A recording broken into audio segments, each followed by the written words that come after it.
Le mois de Ramadan, depuis jeudi dernier en France, notamment à l'occasion du mois sacré pour les musulmans, entretien avec le grand imam de Bordeaux, Tarek Oubrou. Le mois de Ramadan, c'est une saison spirituelle favorable à une pratique particulière, celle de l'esprit, qui consiste à s'abstenir de la consommation de la nourriture et de la pratique sexuelle la journée, dans le sens de l'imitation des anges, dans une perspective de paix et de sérénité. Le but, c'est de transformer la personne musulmane en une personne paisible, solidaire, parce qu'on se prive pour partager avec autrui. Donc le jeûne a une dimension verticale, c'est une connexion symbolique avec le divin, qui consiste à imiter Dieu lui-même, qui ne mange pas, qui ne boit pas, qui ne copule pas, mais en même temps, ce jeûne-là doit procurer aux musulmans une forme de générosité et de partage. Partager la faim avec les vulnérables, c'est l'expérience de la vulnérabilité pour pouvoir développer une forme d'attention à l'égard d'autrui qui est vulnérable, qui a faim, qui a soif.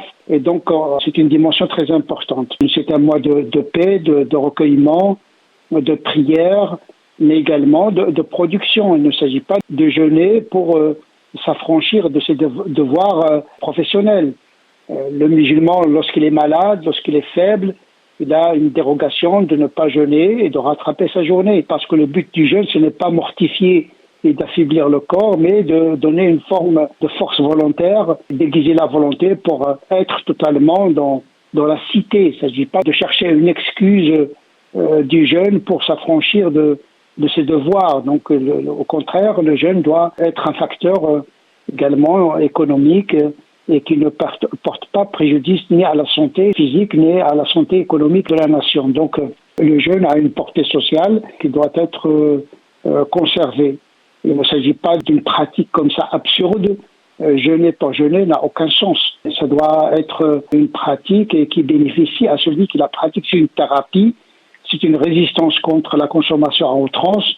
On est dans une société où nous sommes gouvernés par des pulsions de consommation.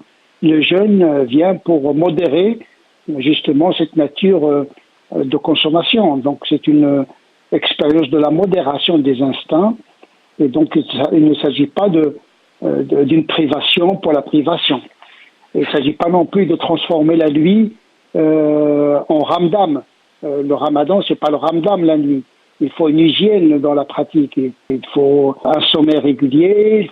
Il ne faut pas rattraper ce qu'on a manqué la journée. Une surconsommation de la nourriture le soir, c'est nuisible à la santé et à la spiritualité.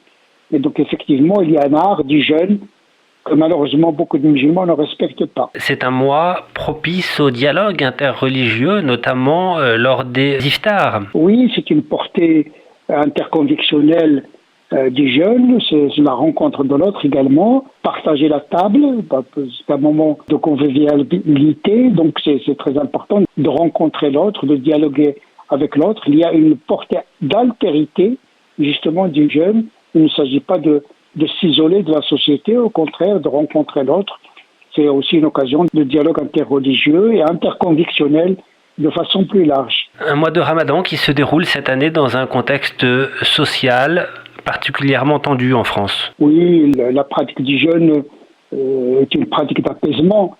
Bien sûr, il faut revendiquer ses droits quand on estime qu'on a des droits à revendiquer, mais je pense que le jeûne, il est anti-violence par essence.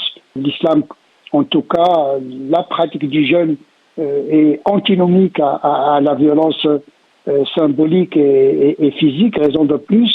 Et donc, effectivement, c'est un mois de civilité également. Nous sommes dans un pays démocratique, on peut manifester, mais dans le respect des institutions et dans les règles de l'art de la revendication. Il faut donner une perception civilisée de notre société et ne pas donner une image très violente de notre société française. Certes, il y a une crise économique, il y a une crise de modèle, etc.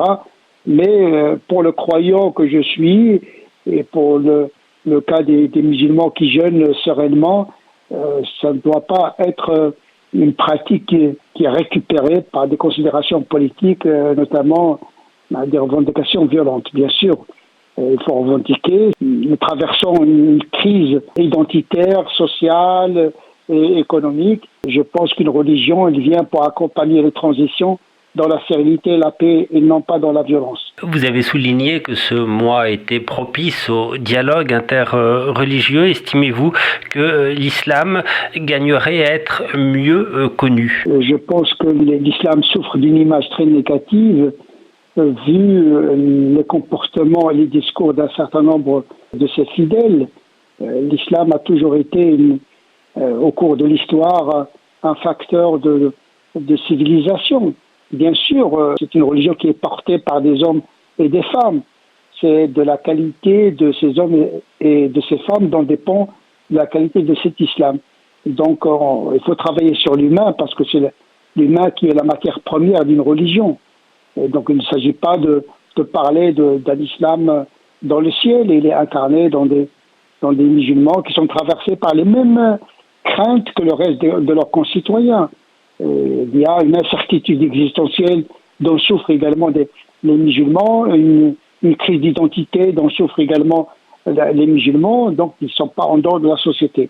Mais l'islam en tant que spiritualité, il est favorable à l'épanouissement de l'individu et son intégration dans le monde avec paix et sérénité. Le grand imam de Bordeaux, Tarek Oubrou.